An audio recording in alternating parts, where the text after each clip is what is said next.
अब ये जो हम लोग रेडॉक्स की बैलेंसिंग समझे, तो एक और टर्म चलिए समझ लेते हैं। इसमें टर्म होता है टोटल इलेक्ट्रॉन ट्रांसफर, है ना। ये टोटल इलेक्ट्रॉन ट्रांसफर का मतलब क्या है, देखो जरा, टोटल इलेक्ट्रॉन ट्रांसफर क्या है।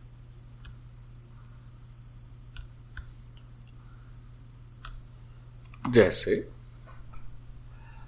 बात हुई कि भाई किसी रेडॉक्स में चूंकि दो हिस्से होते हैं, तो ऐसे एक ऑक्सीडेशन हाफ रिएक्शन अगर लिखने जाएं तो उसका मतलब होता है कि ऐसी रिएक्शन जिसमें कि इलेक्ट्रॉन्स रिलीज होते हों। तो हमने कहा कि भाई ऑक्सीडेशन में फाइनली जो भी रिएक्शन है उसमें n इलेक्ट्रॉन रिलीज हुए, n इलेक्ट्रॉन रिलीज हो गए। तो ये तय है कि इन n इलेक्ट्रॉन्स को कंज्यूम करने के लिए रिडक्शन में डेफिनेटली ये n इलेक्ट्रॉन्स एक्सेप्ट किए जाएंगे या कंज्यूम किए जाएंगे, तभी तो जो फाइनल रिएक्शन आएगी उसमें इलेक्ट्रॉन्स गायब होंगे, है ना। भाई ऑक्सीडेशन रिडक्शन का बेसिक जो प्रिंसिपल है वो क्या है, वो यही है कि जितने इलेक्ट्रॉन्स ऑक्सीडेशन में रिलीज होते हैं उतने ही इलेक्ट्रॉन्स रिडक्शन में एक्सेप्ट किए जाते हैं, तो फाइनली रिएक्शन अपनी कंप्लीट मानी जाती है। Now if you add these two half reactions you will get complete redox reaction. ये हमने सीखा। सो ये हो गया AN प्लस और B। So this is your finally complete redox reaction. तो आपसे अगर ये कोई सवाल पूछे कि इस रिडॉक्स रिएक्शन में कुल कितने इलेक्ट्रॉन का ट्रांसफर हुआ, तो your answer would be N। So total electron transfer means कि total electrons released in oxidation or total electrons accepted in reduction. So that is the total electron transfer, which is N in this case, yeah, in this redox reaction. तो इस बात को लिख लेना चाहिए हमें कि टोटल इलेक्ट्रॉन ट्रांसफर क्या होता है। तो ऐसे लिखते हैं कि total electron transfer in a redox reaction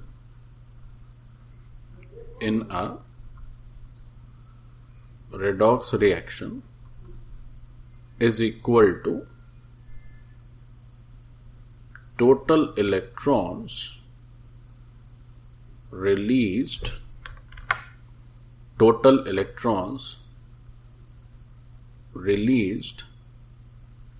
in oxidation। ऐसे भी कोई लिख सकता है बच्चों, और कोई चाहे तो ऐसे भी लिख सकता है कि total electrons accepted in reduction, ऐसे भी लिखा जा सकता है, एक ही बात है। या कोई ऐसे भी लिख सकता है total electron transfer in a redox reaction. तो ये चारों टर्म्स एक ही बात को बताते हैं, हमें अच्छे से दिमाग में रखना है कि टोटल इलेक्ट्रॉन ट्रांसफर क्या होता है किसी भी रिडॉक्स रिएक्शन के लिए। तो ये बात हो गई।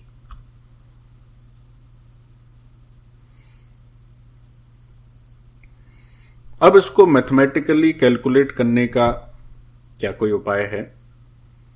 बिल्कुल, हम लोग किसी भी बैलेंस रिएक्शन को देखकर बता सकते हैं कि ये जो टोटल इलेक्ट्रॉन ट्रांसफर है इसकी वैल्यू क्या है। तो वो उपाय क्या है या वो तरीका क्या है उसको जरा समझा जाए। अब हम ये देखेंगे कि इसके कैलकुलेशन का क्या मेथड है। So calculation of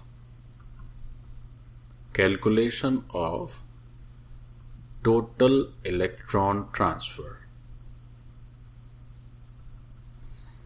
calculation of total electron transfer।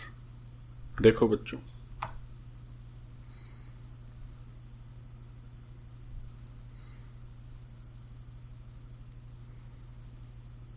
जो टोटल इलेक्ट्रॉन ट्रांसफर होता है किसी भी बैलेंस्ड रेडॉक्स रिएक्शन में, तो उसके दो फॉर्मूले हैं, दोनों लिखते हैं. So for a balanced redox reaction, comma, total electron transfer, this is equal to n factor of oxidizing agent into n factor of reducing agent. या तो ऐसे आप लिखिए या फिर आप ऐसे लिखिए कि उस बैलेंस रेडॉक्स रिएक्शन में कोई भी मॉलिक्यूल हो, उसका जो एन फैक्टर होगा, उस एन फैक्टर को उस मॉलिक्यूल के स्टोइकियोमेट्रिक कोफिशिएंट से मल्टीप्लाई कर दीजिए. So n factor into stoichiometric coefficient. ये एन फैक्टर जो है वो किसी का भी हो सकता है, फॉर एनी मॉलिक्यूल. तो दो तरीके हैं. Either you multiply n factors of oxidising and reducing agent, और alternatively you can also multiply n factor of any of the molecule, whether it is in reactant side और in product side, और उस N factor को उस दिए हुए molecule के stoichiometric coefficient से मल्टीप्लाई कर दो. हो गया, टोटल इलेक्ट्रॉन ट्रांसफर मिल जाएगा.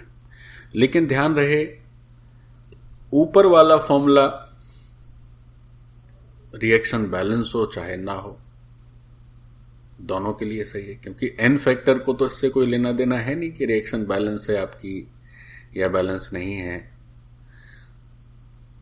लेकिन जो नीचे वाला फॉर्मूला है वो तभी आप अप्लाई कर पाओगे जब रिएक्शन आपकी बैलेंस हो, क्योंकि स्टोइकियोमेट्रिक कोफिशिएंट तभी मिलेगा. तो किसी दिए हुए रेडॉक्स रिएक्शन में कुल कितना इलेक्ट्रॉन ट्रांसफर है ये जानने के लिए कोई पूछे कि क्या उस रिएक्शन को बैलेंस करना जरूरी है, तो आप कहेंगे नहीं, हम बस दोनों के एन फैक्टर को मल्टीप्लाई करें, खूब बैलेंस ना करें तब भी हमारा आंसर आ जाएगा. लेकिन अगर बैलेंस है तो भी हम बात बता सकते हैं, है ना. तो यहां पर बैलेंस्ड वर्ड थोड़ा सा इनअप्रोप्रिएट होगा, तो मैं इस बैलेंस वर्ड को हटा ही देता हूं. तो हम केवल क्या लिखें, हम सही ही लिखें, for a redox reaction, that's it. तो ये, लेकिन दो फॉर्मूले हैं, ये भी बात ध्यान रखना है बच्चों. This is your formula number 1, this is your formula number 2. तो फर्स्ट फॉर्मूला अप्लाई करिए, रिएक्शन बैलेंस हो अनबैलेंस्ड हो फर्क नहीं पड़ता है. लेकिन दूसरे फॉर्मूले के लिए स्ट्रिक्टली बैलेंस्ड रिएक्शन ही आपको लेना होगा, तभी तो आपको सही स्टोइकियोमेट्रिक कोफिशिएंट पता चलेगा. तो इन बातों को लिख लिया जाए कि जब पहले फॉर्मूले की बात करें तो बैलेंस्ड हो अनबैलेंस्ड हो डज नॉट मैटर, इससे फर्क नहीं पड़ेगा आंसर पर. लेकिन जब दूसरे फॉर्मूले को अप्लाई कर रहे हैं तो चूंकि आपको स्टोइकियोमेट्रिक कोफिशिएंट यूज करना है, तो आप तभी कर सकते हैं जब आपके पास एक बैलेंस्ड रेडॉक्स रिएक्शन हो. सो आपको यह लिखना चाहिए या याद रखना चाहिए कि stoichiometric coefficient of only balanced redox reaction is used. केवल बैलेंस रेडॉक्स रिएक्शन के स्टोइकियोमेट्रिक कोफिशिएंट को ही अपने को यहां पर बच्चों यूज करना है, नहीं तो आंसर गलत हो जाएगा. अब देखो, ये जो फॉर्मूला है इससे एक और बात भी पकड़ में आ जाती है. जैसे आपको किसी भी रिएक्शन में टोटल इलेक्ट्रॉन ट्रांसफर दे दिया, रिएक्शन बैलेंस्ड है, और पूछा गया कि उस रिएक्शन में इन्वॉल्व सारे कंपोनेंट्स, चाहे वो रिएक्टेंट का हो चाहे मॉलिक्यूल का हो, सबका इन फैक्टर बताइए. आपको क्या क्या पता है? आपको पता है कि रिएक्शन हमारी बैलेंस्ड हो, टोटल इलेक्ट्रॉन ट्रांसफर पता है. तो फिर आप एन फैक्टर फटाफट क्या करेंगे, total electron transfer divided by stoichiometric coefficient. आपको फिर माथा पच्ची करना ही नहीं है कि ये ऑक्सीडाइजिंग है कि रिडक्शन है कि फलाना है कि ढिमका, कुछ नहीं चेक करना है। Just you divide total electron transfer by the stoichiometric coefficient, you will get an factor of that particular molecule. आपको एकदम चेक नहीं करना है कि इसकी चेंज इन ऑक्सीडेशन नंबर पर मॉलिक्यूल कितना है, वो जो तरीका एन फैक्टर निकालने का उसको एकदम दिमाग नहीं लगाना। जब ये पता ही है तो फटाफट करते जाना है। तो ये भी बात हम लिख लेते हैं, है ना।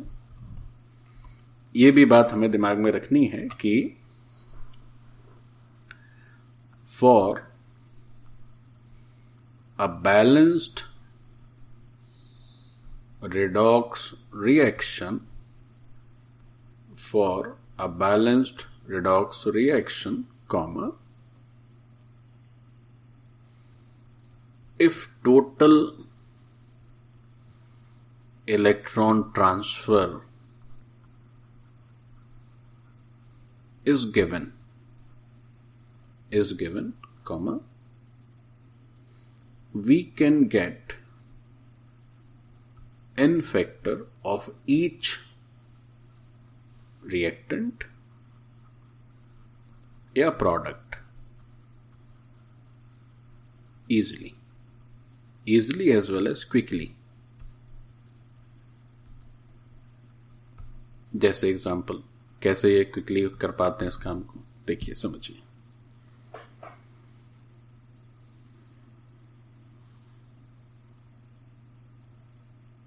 जैसे हमें एक रिएक्शन दे दी कॉपर, अभी जो थोड़ी देर पहले रिएक्शन लिखे उसी को लिख लेते हैं। अभी थोड़ी देर पहले हम लोगों ने इस रिएक्शन को बैलेंस भी किया था। कॉपर है, नाइट्रिक एसिड है, तो कॉपर का नाइट्रेट बनता था, नाइट्रिक ऑक्साइड बनती थी, और इस साइड कुछ वाटर भी रिलीज होता था। तो इसको बैलेंस किए थे तो यह आया था 3, इधर था 8, ये भी 3 था, और ये था बच्चों 2, और 4 मॉलिक्यूल थे वाटर के। So this is a completely balanced reaction, है ना। ये जो रिएक्शन है अपनी वो बैलेंस है। अब पूछा गया पहला सवाल कि भाई, पहला सवाल है कि बताओ टोटल इलेक्ट्रॉन ट्रांसफर क्या है इस रिएक्शन का। पूछा गया कि टोटल इलेक्ट्रॉन ट्रांसफर बताइए। बहुत आसान। आप क्या करें कि देखें कि कहां से आप दोनों के रिएक्ट, जो जिसका ऑक्सीडेशन हो रहा है या जिसका रिडक्शन हो रहा है, पहले तो यही देख लें किसका ऑक्सीडेशन किसका रिडक्शन। तो कॉपर यहां पर 0 है और यहां +2 फॉर्म में आ गया। यहां नाइट्रोजन नाइट्रेट में है तो +5 है, यहां भी +5 है, और यहां +2 है। तो इस साइड से थोड़ी परेशानी है क्योंकि नाइट्रोजन 2 हिस्सों में बट गया, लेकिन इस साइड से देखें तो कोई परेशानी नहीं। तो कॉपर के रिस्पेक्ट में देखें तो चूंकि इसका कॉपर का क्या हो जा रहा है भाई, रिडक्शन हो जा रहा है, एक ही कॉपर है, तो एन फैक्टर यहां का हो गया 2। नाइट्रोजन ऑक्सीजन में तो कोई परिवर्तन हुआ नहीं। और यहां से अगर नाइट्रोजन के रिस्पेक्ट में देखें तो +2 से +5, एक ही नाइट्रोजन है तो 3। तो दरअसल इसका क्या हो जा रहा है, ये जो कॉपर का नाइट्रेट है इसका तो रिडक्शन हो जा रहा है ना, इसका हो जा रहा है रिडक्शन, और इसका हो जा रहा है ऑक्सीडेशन। तो पहले क्वेश्चन का आंसर होगा तुम्हारा कि टोटल इलेक्ट्रॉन ट्रांसफर पूछा गया है, तो आप लिखेंगे NF1 इंटू NF2, चलो ऐसे लिख देते हैं, एक ऑक्सीडाइजिंग एजेंट का, एक रिडक्शन रिड्यूसिंग एजेंट का। तो इसमें तो यही समझ में आना चाहिए कि वैसे आंसर तो क्या हो जाएगा, आंसर तो हो जाएगा आपका 2 इंटू 3 विच इज 6। पूछा जाए इसमें ऑक्सीडाइजिंग एजेंट, तो आप कहेंगे ये वाला सर जो कॉपर का नाइट्रेट है ये ऑक्सीडाइजिंग है, जिसका रिडक्शन होता है उसको बोलते हैं ऑक्सीडाइजिंग एजेंट, और ये रिड्यूसिंग एजेंट है। तो एनीवेज हमसे तो केवल यही पूछा सर कि कुल इलेक्ट्रॉन ट्रांसफर बताइए, तो हमने बता दिया। अच्छा, अब पूछा गया कि भैया एक काम करिए कि इसमें जितने भी लोग हैं उन सब का एन फैक्टर बताइए। अब देखिए कितनी इंपॉर्टेंट बात। हम इसका एन फैक्टर लिखने में थोड़ी सी कठिनाई महसूस कर रहे थे, क्योंकि हमें ऐसा लग रहा था कि यार यहाँ तो एक ही नाइट्रोजन है और ये नाइट्रोजन दो तरह के नाइट्रोजन में कन्वर्ट हो जा रहा है, तो कैसे लिखें इसका एन फैक्टर। लेकिन अब जब हमें टोटल इलेक्ट्रॉन ट्रांसफर मालूम हो गया, बैलेंस चूंकि रिएक्शन है, तो अब एन फैक्टर लिखने में कोई कंफ्यूजन नहीं, कोई चिंता नहीं, कोई डर नहीं। कैसे? अब देखो फटाफट कैसे एन फैक्टर आता है। अब हम सबके एन फैक्टर्स लिख रहे हैं। देखो कैसे लिख रहे हैं, थोड़ा जल्दी में काम चलाने के लिए। कॉपर का एन फैक्टर, तो सबके एरो लगा देते हैं। अच्छा, इन दो के तो लिख ही लिए।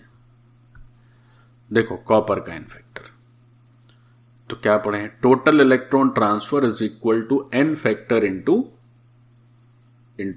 Stoichiometric coefficient. तो total electron transfer 6, stoichiometric coefficient 3। Total electron transfer 6, stoichiometric coefficient 8। Total electron transfer 6, stoichiometric coefficient 4। हो गया आंसर? हो गया आंसर। देखो इसका एन फैक्टर कितना आ गया? 6/8 विच इज 3/4।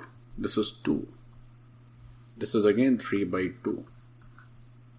तो ये तो है तो सही, लेकिन अपना जो एन फैक्टर वाला जो बेसिक प्रिंसिपल है भाई, कि एन फैक्टर का मतलब होता है चेंज इन ऑक्सीडेशन नंबर पर मॉलिक्यूल, उसके हिसाब से भी यही आंसर आएगा। देखो कैसे, गौर से समझो मेरी बात को, गंभीरता से देखें इस चीज को। देखें,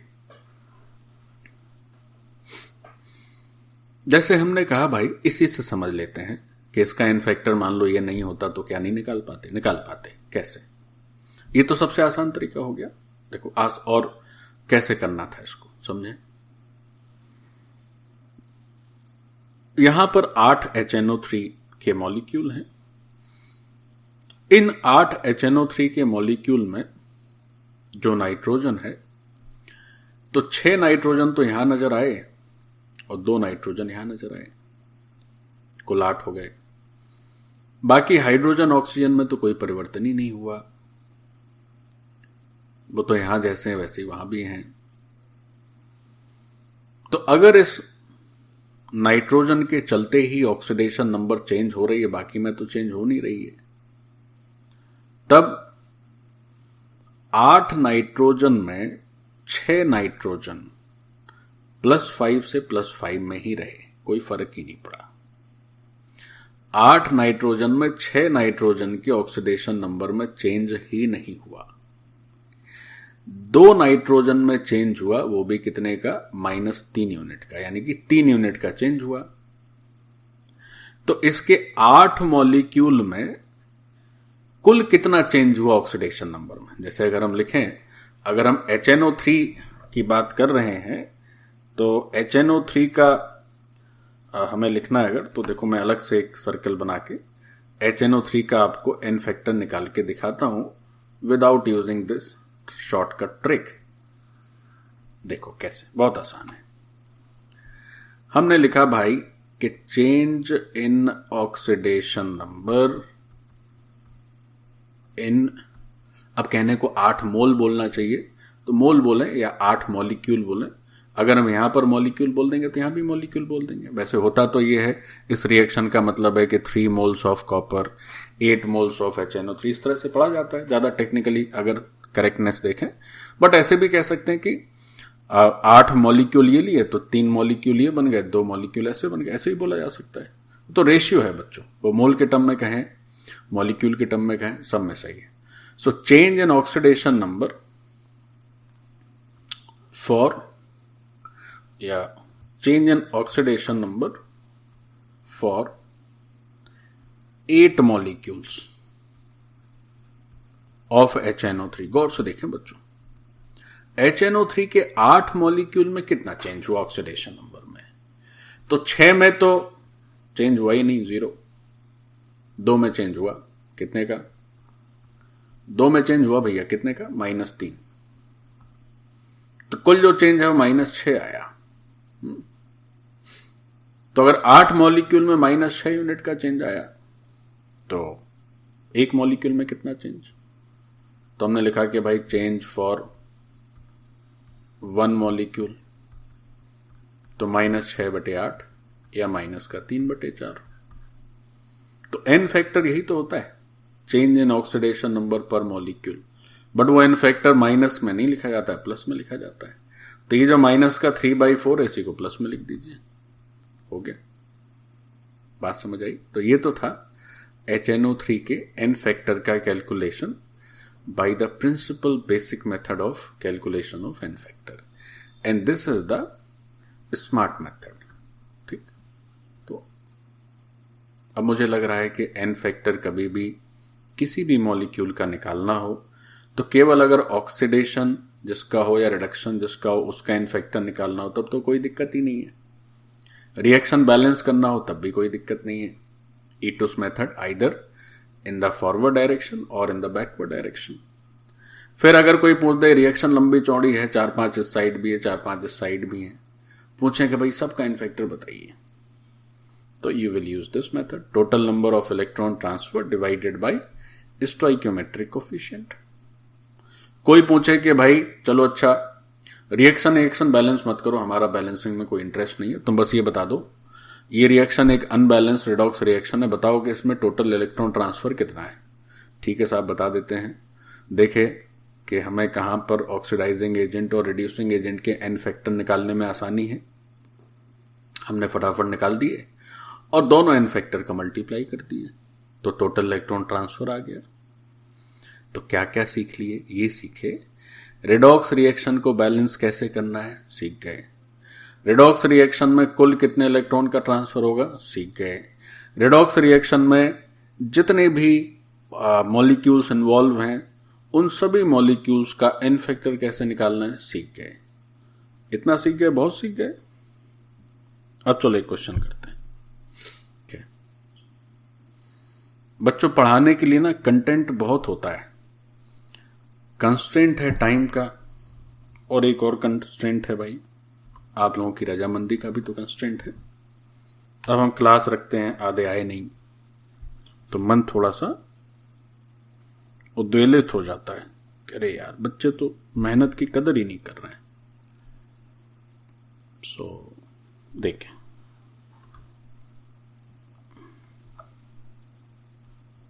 एक क्वेश्चन करते हैं हम लोग। क्वेश्चन ये है, आसान सा क्वेश्चन है और जो भी हमने पढ़ा है उसका प्रयोग करके सॉल्व कर देना है। पूछा गया कि हाइड्रोजीन, तो हाइड्रोजीन जो लोग पढ़े हुए हैं थोड़ा सा एसएन रिएक्शन जिन्होंने पढ़ी उन्हें तो मैंने बताया था हाइड्रोजीन क्या होता है। So this is NH2NH2 hydrazine. So this hydrazine loses 10 moles of electrons and forms, या फॉर्म लिखना चाहिए, एंड फॉर्म Y। ठीक है,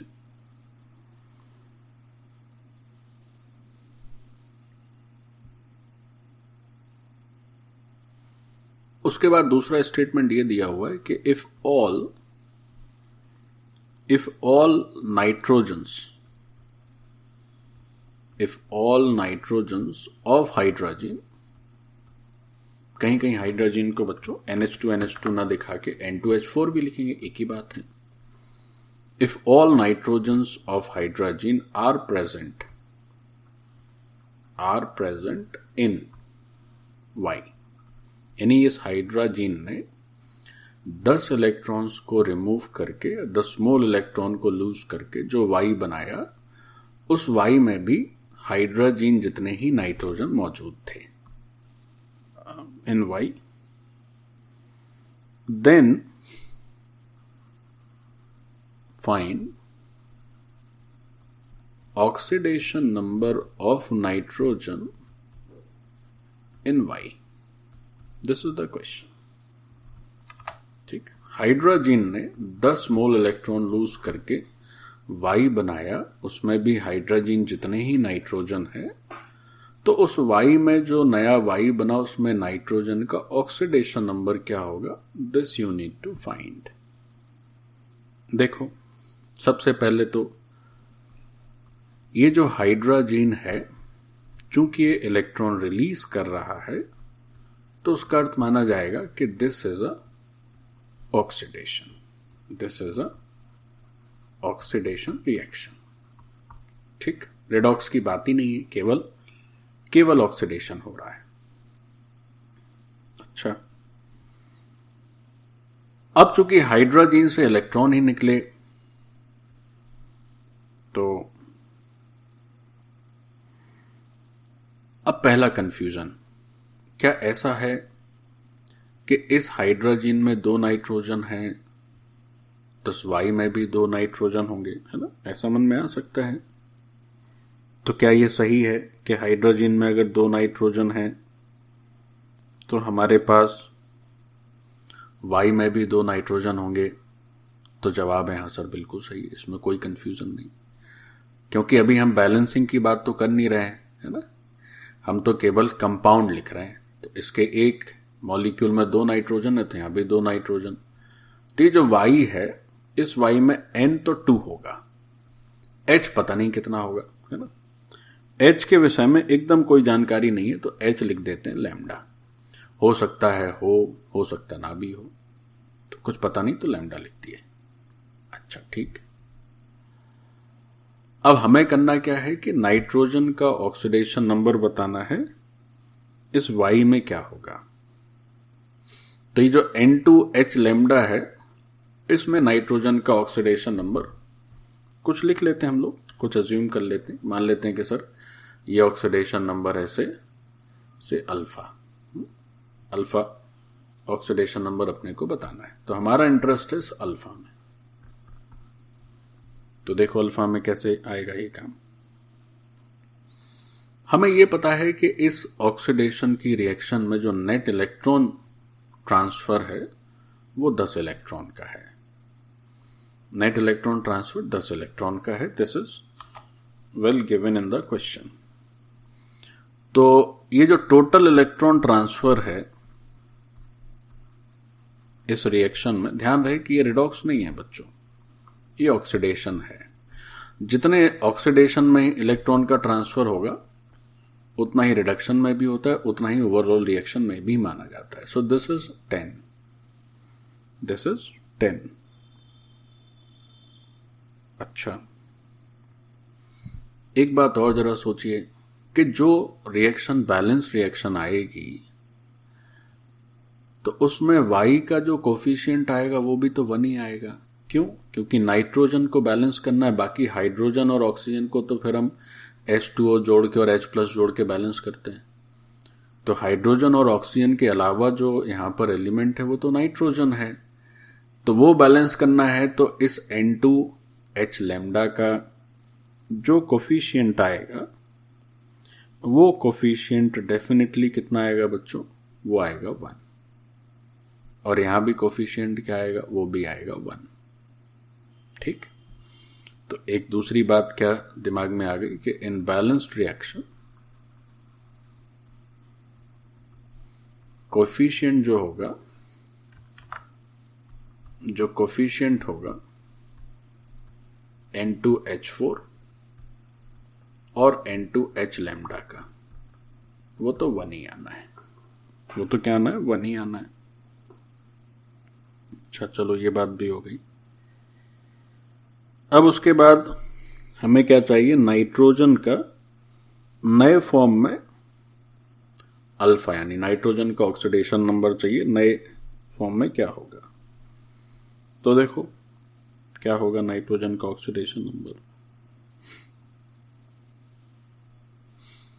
टोटल इलेक्ट्रॉन ट्रांसफर इज 10, तो 10 क्या होगा? हम लिखते हैं n factor of N2H lambda into इसका स्टोइकियोमेट्रिक कोफिशिएंट। तो इसका स्टोइकियोमेट्रिक कोफिशिएंट कितना है? 1। ऐसे तो लिखा जाएगा। अच्छा, तो इसका जो n फैक्टर है वो n फैक्टर क्या होगा जरा गौर से समझें। इस NH2 को अगर आप देखें तो यहां पर जो नाइट्रोजन का ऑक्सीडेशन नंबर आएगा वो आएगा बच्चों +2, है ना। कितना आएगा? +2। और यहां पर तो आपने क्या लिखा है? अल्फा। दूसरी बात आप ये भी देख रहे हैं, सॉरी -2 आएगा, नॉट +2, ये आ जाएगा -2 क्योंकि हाइड्रोजन के साथ ही जुड़ा हुआ है ना। अगर आप NH2 को और अगर डिटेल में समझना चाहें तो ऐसे बनेगा। तो इस सिंगल बॉन्ड के चलते -1+1, इसके चलते -1+1, इसके चलते कुछ नहीं आएगा, तो नाइट्रोजन के ऊपर नेट -2 यूनिट आएगा। ठीक है, चूंकि इसका ऑक्सीडेशन हो रहा है तो -2 में कुछ इंक्रीमेंट ही होगा, तभी तो ऑक्सीडेशन माना जाएगा, है ना। तब देखो NH, हम इसका इन फैक्टर लिख रहे हैं, इसका नहीं लिख रहे हैं, हम इसका इन फैक्टर लिख रहे हैं। तो इसका इन फैक्टर लिखेंगे तो कितना चेंज दिखेगा? तो हमें चेंज दिखेगा α+2। भाई जब इसका माइनस करेंगे तो माइनस और माइनस करेंगे तो 2 हो जाएगा, तो α+2। और हाइड्रोजन में तो चेंज आना नहीं है, वो तो यहां भी +1 है तो यहां भी +1 ही रहेगा, H2 होगा तो उसमें भी +1 ही रहता है, तो α+2। और इस N2 H लैम्डा में कितने नाइट्रोजन है बच्चों? 2। तो ये हो गया n factor of N2H lambda. बाहर का एक मल्टीप्लिकेशन में लिखा ही हुआ है, सामने है 10। So now if you solve this you will get the value of alpha which is 3, which is 3। हो गया आंसर। कितना आसान। नाइट्रोजन, एक नाइट्रोजन में कितना चेंज? तो α+2। अब किसी किसी को लग रहा हो यार ये α+2 कैसे लिखती है, इसको ऐसे लिखना चाहिए था सर, फाइनल माइनस इनिशियल लिखना चाहिए। तो फाइनल माइनस इनिशियल तो सर चूंकि हम इस साइड से ईटोस लगा रहे हैं तो फाइनल हो गया -2 और इनिशियल हो गया अल्फा, है ना। सॉरी माइनस अल्फा लिख दिया। तो सर इसको तो आपको ऐसे लिखना चाहिए था, ऐसे लिखो या α+2 लिखो, क्या फर्क पड़ता है? क्योंकि n फैक्टर में तो हमें नेट चेंज का मैग्नीट्यूड देखना है। तो कोई अगर चेंज ऐसे लिखे और कोई ऐसे लिखे, मैग्नीट्यूड तो सेम ही रहेगा, है ना, कोई फर्क नहीं आएगा। भाई किसी के मन में आ सकता है ना कि सर आप चेंज इन ऑक्सीडेशन नंबर देख रहे हैं तो फाइनल में से इनिशियल को घटाइए, चूंकि आप इस साइड से E2 सप्लाई कर रहे हैं, हम इसका देख रहे हैं इन फैक्टर, तो फाइनल में से इनिशियल घटाओगे तो जो चेंज है ऑक्सीडेशन नंबर में ऑफ नाइट्रोजन वो तो ऐसे लिखना चाहिए, क्या फर्क पड़ता है। एन फैक्टर तो पॉजिटिव के साथ लिखा जाता है ना बच्चों, इसलिए हमने यहां को पॉजिटिव के साथ लिखा। So your alpha is 3। So this is the answer. तो अब हमने इस क्वेश्चन के साथ अपनी जो बातें थी उनको एकदम पक्का कर लिया कि एन फैक्टर को कैसे लिखना है, बैलेंसिंग कैसे करना है, कैसे पकड़ना है कि किसका ऑक्सीडेशन हो रहा है, किसका रिडक्शन हो रहा है। कई बार ऐसा भी होगा कि एक मॉलिक्यूल होगा उसके सामने, जैसे नाइट्रोजन मान लीजिए एक ही जगह सामने 4 जगह आ गया, तो फिर आप इस साइड से जाने की जगह पीछे की साइड से E2 सप्लाई करिए, पीछे की साइड से अप्लाई करेंगे तो आसानी से आ जाएगा। डिसप्रोपोर्शनेट रिएक्शन में पीछे से ही अप्लाई करना है, कॉन प्रोपोर्शनेट रिएक्शन सामने से अप्लाई करना है ना। तो with this your entire redox reaction balancing part is completely finished.